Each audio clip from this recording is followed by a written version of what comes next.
Hello everyone, আসসালামু আলাইকুম। Welcome to জান্নাস mini kitchen. আজকের পর্বে আপনাদের সাথে চিকেন সাসলিকের রেসিপি শেয়ার করব। ঘরে থাকা অল্প কিছু উপকরণ দিয়ে চুলাতে কিভাবে পারফেক্ট সাসলিক তৈরি করা যায় সেটাই শেয়ার করছি। আশা করছি আপনাদের ভালো লাগবে। চিকেন সাসলিক তৈরির জন্য প্রথমে আমি 500 গ্রাম চিকেন ছোট ছোট পিস করে কেটে খুব ভালো করে ধুয়ে নিয়েছি। এবারের মধ্যে আদা বাটা দিয়ে দিচ্ছি 1 টেবিল চামচ, আর রসুন বাটা দিয়ে দিচ্ছি 1 টেবিল চামচ। হাফ চা চামচ দিয়ে দিচ্ছি গোলমরিচ গুঁড়ো। লবণ দিয়ে দিচ্ছি 1 চা চামচ বা পরিমাণ মতো। আরও দিয়ে দিচ্ছি 1 চা চামচ মরিচ গুঁড়ো আর 1 চা চামচ সয়া সস। সাথে দিয়ে দিচ্ছি 1 চা চামচ ভিনেগার। এবার সবগুলো মশলা খুব ভালো করে চিকেনের সাথে মিশিয়ে নিচ্ছি। মিশিয়ে নেওয়া হয়ে গেছে। এবার বাটিটাকে র্যাপিং পেপার দিয়ে ঢেকে চিকেনগুলোকে রেস্টে রেখে দিচ্ছি 30 মিনিটের জন্য। রেস্টে রাখার কারণে চিকেনের মধ্যে মশলাগুলো খুব ভালো করে ঢুকবে, আর চিকেন সাসলিকগুলো খেতেও অনেক বেশি টেস্টি হবে।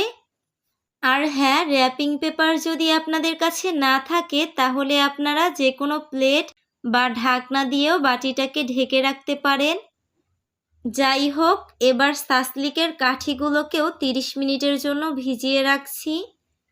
এতে করে সাসলিকগুলো ভাজার সময় কাঠিগুলো পুড়ে যাবে না। ফিরে আসলাম 30 মিনিট পর। এবার সাসলিকে ব্রাশ করার জন্য একটা সস তৈরি করে নিব। এর জন্য একটা বাটিতে 1 টেবিল চামচ টমেটো সস আর 1 টেবিল চামচ চিনি দিয়ে দিচ্ছি। সাথে দিয়ে দিচ্ছি 1 টেবিল চামচ সয়াবিন তেল। এবার সব কিছু একসাথে ভালো করে মিক্স করে নিচ্ছি। এই সসটা সাসলিকে ব্রাশ করলে সাসলিকগুলো দেখতে অনেক চকচকে আর লোভনীয় হয়। সসটা রেডি হয়ে গেছে। এবার এটাকে একটা সাইডে রেখে দিচ্ছি। এখন 30 মিনিট পর চিকেনটা ম্যারিনেট হয়ে গেছে। এবার র্যাপিং পেপারটা সরিয়ে নিয়েছি। এখন এই চিকেনের মধ্যে কেটে রাখা কিছু গাজর, টমেটো আর পেঁয়াজের কোয়া দিয়ে দিচ্ছি। এবার হাত দিয়ে ভালো করে সবজিগুলোকে ম্যারিনেট করা চিকেনের সাথে মিশিয়ে নিচ্ছি। দেখতেই পারছেন গাজর আর টমেটোগুলোকে আমি কিভাবে কেটে নিয়েছি। আমার বাসায় এই সবজিগুলোই ছিল, তবে আপনারা চাইলে এখানে অন্য যে কোনো সবজি ব্যবহার করতে পারবেন। এবার যে সাসলিকের কাঠিগুলো ভিজিয়ে রেখেছিলাম সেই কাঠির মধ্যে গাজর, পেঁয়াজের কোয়া, টমেটো আর চিকেন একটা একটা করে সাজিয়ে নিচ্ছি। সাসলিকগুলো বানিয়ে নেওয়া হয়ে গেছে। এবার এগুলোকে ভেজে নিব। এর জন্য চুলাতে একটা প্যানে পরিমাণ মতো সয়াবিন তেল দিয়ে দিচ্ছি। এবার এর মধ্যে সাসলিকগুলো দিয়ে দিচ্ছি। এখন চুলার আঁচ মিডিয়ামে রেখে সাসলিকগুলোকে ভেজে নিতে হবে। 4 থেকে 5 মিনিট পর সাসলিকগুলোকে উল্টে নিচ্ছি।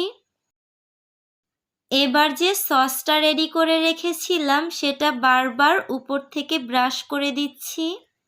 প্রায় 10 থেকে 12 মিনিট সময় নিয়ে সাসলিকগুলোকে খুব ভালো করে ভেজে নিয়েছি।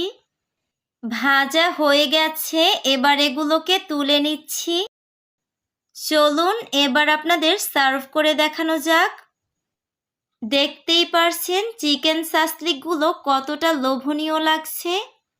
আশা করছি আমার আজকের রেসিপি আপনাদের ভালো লেগেছে। আজকের মতো এখানেই বিদায় নিচ্ছি। সবাই ভালো থাকবেন। আল্লাহ হাফেজ।